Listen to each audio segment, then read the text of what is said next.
আমরা লক্ষ্য করেছি আওয়ামী লীগ ক্ষমতায় বসেই 2009 সালের 10 জানুয়ারি ক্ষমতায় হাতে নিল।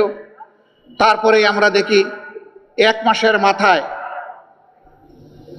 তৎকালীন বিডিআরের সদর দপ্তর ঢাকার পিলখানায় 57 জন চৌকস দেশপ্রেমিক সেনা অফিসারকে তারা হত্যা করলো, তাদের পরিবারের সদস্যদেরকে হত্যা করলো, নির্মমভাবে হত্যা করার পর লাশগুলা ড্রেইনের মধ্যে ভাসাই দিল। কিছু লাশ তারা গোপন করে ফেলল। রাতের আধারে হত্যাকাণ্ড সংগঠিত করে আলো নিভিয়ে খুনিদেরকে পিলখানা থেকে বের হয়ে যাওয়ার নিরাপদ রাস্তা তৈরি করে দিল। দুইটা তদন্ত কমিশন হলো, একটা করলো সেনাবাহিনী, আরেকটা করলো সরকার।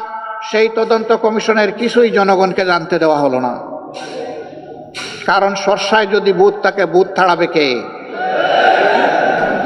সেদিনকার প্রধানমন্ত্রী বিডিআরের কতিপয় সদস্যকে এনে আদর করে তাদের সাথে বসলেন, তাদের সকল দাবি দাওয়া মেনে নিলেন। ওদিকে সেনাবাহিনীকে তাদের সহকর্মীদেরকে সাহায্য করার রাস্তা বন্ধ করে রাখলেন, বললেন আমি দেখছি। দেখতে দেখতে সব শেষ হয়ে গেল।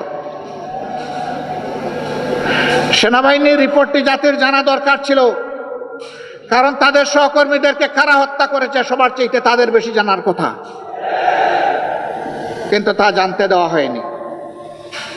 আমরা সরকারের কাছে দাবি জানাই, পুরা ঘটনার আদ্যপান্ত সুষ্ঠু নিরপেক্ষ তদন্ত অবশ্যই করতে হবে, কারণ এই দুর্ঘটনার মধ্য দিয়ে আমাদের দেশপ্রেমিক সেনাবাহিনীর মনোবলকে ধ্বংস করা হয়েছে, বিডিআরকে খতম করা হয়েছে।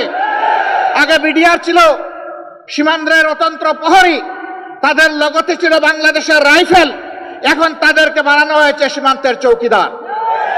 তাদেরকে অপমানিত করা হয়েছে।